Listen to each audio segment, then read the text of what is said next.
শুভেচ্ছা। বাংলামের প্রদর্শক সংবাদে স্বাগত। শুরুতেই শুনে নিচ্ছি সংবাদ শিরোনাম। খামেনির শেষ বিদায়ে মাশহাদে লাখো মানুষের ঢল। মার্কিন হামলায় রেল যোগাযোগ বিপর্যস্ত। গাজিয়াতুল হিন্দ নামে এক মরীচিকার পিছনে ছুটছে কিছু বাংলাদেশি তরুণ। জঙ্গিবাদের অভিযোগে গ্রেপ্তার তরুণরা অর্থ সংগ্রহ করত অপরাধ করে। বাংলাদেশে খেলার নামে হচ্ছে ঘৃণার বিপুল চাষাবাদ। মনোবিদরা বলছেন চিন্তার সীমাবদ্ধতাই এই অবস্থার জন্য দায়ী। এবার অন্যান্য সংবাদের সঙ্গে বিস্তারিত।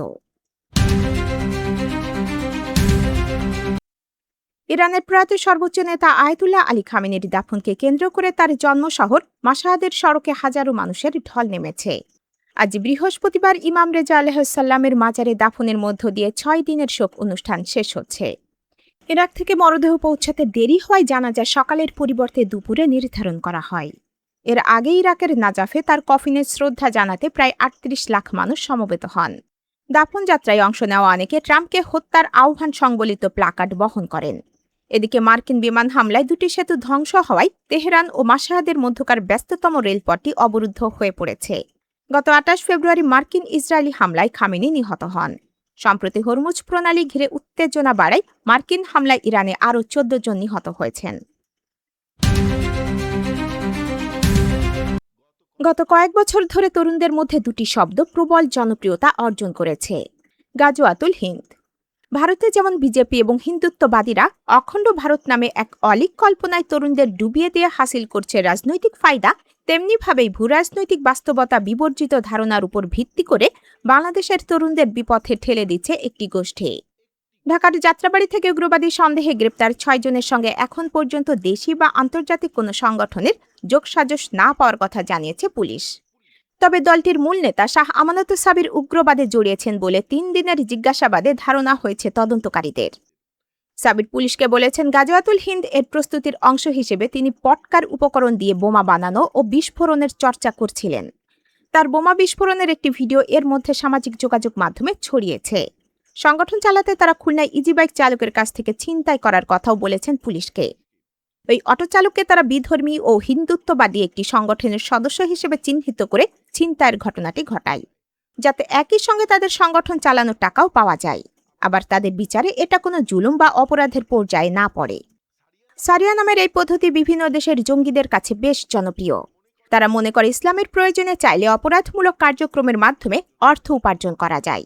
তারা তাদের প্রশিক্ষক হিসেবে ম্যাক ইউরি নাম বা ছদ্মনামের একজনের কথা বলেছেন।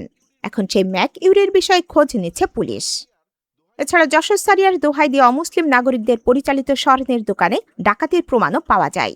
সাবির ও তার সহযোগীদের দেশের বিভিন্ন স্থানে নাশকতামূলক কর্মকাণ্ড সংঘটিত করার যথেষ্ট তথ্য উপাত্ত ইতোমধ্যে উদ্ঘাটিত হয়েছে। 7 জুন মধ্যরাতে প্রবাসী সাংবাদিক জুলকার নাইন শায়ের সামি ফেসবুকে 1 মিনিট 4 সেকেন্ডের একটি ভিডিও আপলোড করেন।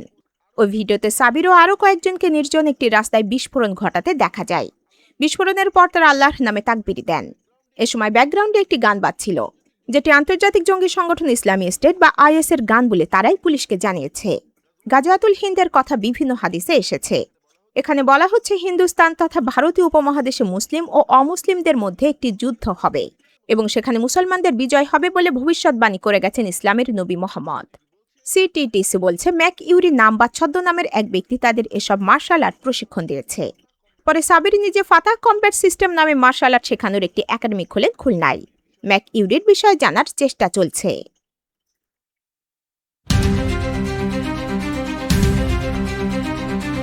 8 জুন বুধবার কুমিল্লায় আর্জেন্টিনার জয় উদযাপন করতে গিয়ে সমর্থকরা এক ব্রাজিল সমর্থককে পিটিয়ে মেরে ফেলেন। সে ব্রাজিল সমর্থক আর্জেন্টিনা মিশর ম্যাচের নিরপেক্ষতা নিয়ে প্রশ্ন তুলেছিলেন। এর আগে ব্রাজিলের পরাজয়ের পর আর্জেন্টাইন সমর্থকদের বুলিং সহ্য করতে না পেরে আত্মহত্যা করে এক কিশোর। এছাড়াও সম্প্রতি এক ভিডিওতে দেখা গেছে TSCতে খেলা দেখতে যাওয়া এক ব্রাজিল সমর্থক আর্জেন্টাইন সমর্থকদের কাছ থেকে প্রাণ হাতে নিয়ে পালাচ্ছেন। এসব ঘটনাকে এক সূত্রে গাঁথলে একটি প্রশ্ন সামনে আসে, আর্জেন্টিনা সমর্থকদের মধ্যে ঘৃণাকে জিইয়ে রাখার প্রবণতা কি বেশি? 2022 ফিফা বিশ্বকাপে এক অতি অভিজ্ঞ ক্রীড়া সাংবাদিক এক উদ্ভট হাইপোথিসিস সামনে আনেন। সেই সাংবাদিক নিজের আর্জেন্টিনা সমর্থন কখনো লুকান না। তার দাবি ব্রাজিলের বিশ্বকাপ 2টো আর আর্জেন্টিনার 3টি। তার যুক্তি জুলে রিমে ট্রফি বিশ্বকাপ নয়, তাই আর্জেন্টিনা ইতিহাসের সবচেয়ে বেশি বিশ্বকাপ জেতা দেশ। তার এই বক্তব্য হাস্যকর শোনালেও আর্জেন্টাইন সমর্থকরা এই বক্তব্য লুফে নেন। শুধু তাই নয়, তার থিওরি অনুযায়ী ক্রিস্টিয়ানো রোনালদোর জীবনের একমাত্র সফলতা লিওনেল মেসির পাশে তার নাম উচ্চারিত হওয়া। একজন দায়িত্বশীলেরও এই ধরনের মন্তব্যের পিছনে গভীর মনস্তাত্ত্বিক সংযোগ দেখছেন মনোবিদরা। এই ব্যাপারে এক মনোবিদ বাঙালিয়ানাকে জানিয়েছেন, প্রায় 3 দশক কোনো কিছুই জিততে না পারা আর্জেন্টাইন সমর্থকদের মনে গভীর দাগ কেটেছিল, যা পরবর্তী প্রজন্মেও ছড়িয়েছে। সাইকোলজির ভাষায় একে ইন্টারজেনারেশনাল ট্রমা বা ট্রান্সজেনারেশনাল ট্রমা বলা হয়, অর্থাৎ পূর্ববর্তী ট্রমা প্রভাব বিস্তার করছে পরবর্তী প্রজন্মের মধ্যেও। মনোবিদরা বলছেন, বর্তমানে বাংলাদেশের আর্জেন্টাইন সমর্থকরা 4টি আলাদা সমস্যার মধ্যে দিয়ে যেতে পারেন: reactive aggression, impulsive aggression, PTSD বা পোস্ট ট্রমাটিক স্ট্রেস ডিসঅর্ডার এবং ইমোশনাল ডিসরেগুলেশন। এই সবগুলো ক্ষেত্রে ভুক্তভোগী আগ্রাসী হয়ে ওঠে। 3 দশকের বেশি সময় কোনো কিছু জিততে না পারার কষ্টই আজকে তাদের অতি আগ্রাসী এবং নিজেদের বর্তমান সাফল্য ধরে রাখার ব্যাপারে অতি আক্রমণাত্মক করে তুলছে বলে বিশেষজ্ঞরা মনে করেন।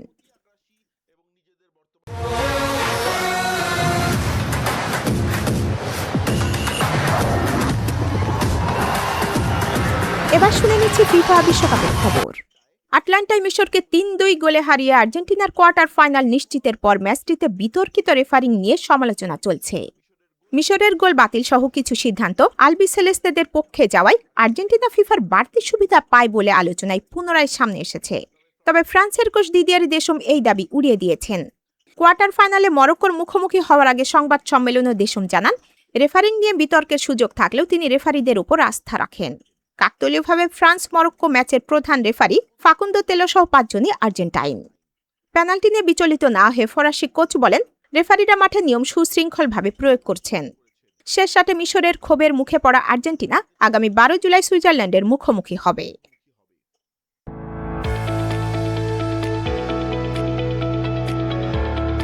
এবার শুনে নিচ্ছি বাঙালিয়ানার বাণিজ্য সংবাদ।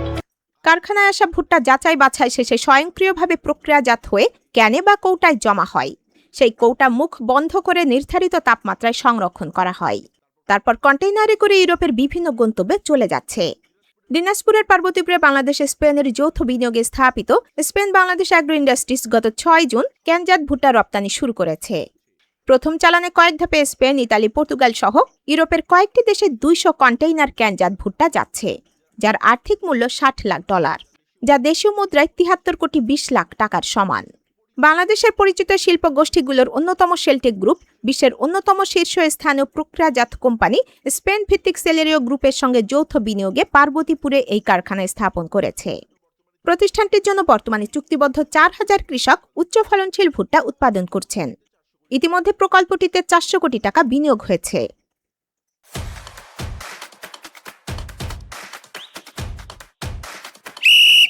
এবার শুনে নিচ্ছি বাঙালিয়ানার ক্রীড়া সংবাদ। বিশ্বকাপ চলার মধ্যেই এক বড়সড় ধাক্কা খেল আর্জেন্টিনা ফুটবল অ্যাসোসিয়েশন AFA। যুক্তরাষ্ট্রের সংস্থাটির আর্থিক লেনদেন ও কর্মকাণ্ড নিয়ে জোরদার তদন্ত শুরু করেছে দেশটির গোয়েন্দা সংস্থা FBI। ইতিমধ্যে এ বিষয়ে একাধিক সাক্ষীকে জিজ্ঞাসাবাদ করা হয়েছে। ঘটনার বিষয়ে জানেন এমন 2টি সূত্রের বরাত দিয়ে আর্জেন্টিনার সংবাদ মাধ্যম লা নাসিওন খবর দিয়েছে। মার্কিন তদন্তকারীদের মূল লক্ষ্য ক্লদিও তাপিয়ার নেতৃত্বাধীন এই ফুটবল সংস্থা যুক্তরাষ্ট্রের মাটিতে কিভাবে নিজেদের কার্যক্রম পরিচালনা করেছে তা খতিয়ে দেখা।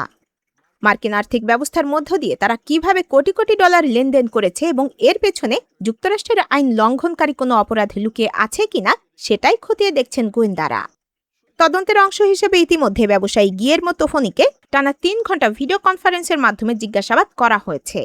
ওয়াশিংটন ডিসি ও মায়ামির ফেডারেল প্রসিকিউটর এবং FBI এজেন্টরা এই প্রক্রিয়ায় যুক্ত ছিলেন। তবে তদন্তকারীদের মূল লক্ষ্য AFA-র প্রধান ক্লদিও তাপিয়া। যুক্তরাষ্ট্রের বিচার বিভাগ তদন্তের পরিধি আরও বাড়াচ্ছে। তদন্তকারীরা আর্জেন্টিনার প্রেসিডেন্ট হাভিয়ার মিলেই সরকারের সাবেক কর্মকর্তাদেরও জিজ্ঞাসাবাদের তালিকায় রাখার কথা ভাবছেন। বাঙালিয়ানার প্রদোষের সংবাদ শেষ হলো। ধন্যবাদ।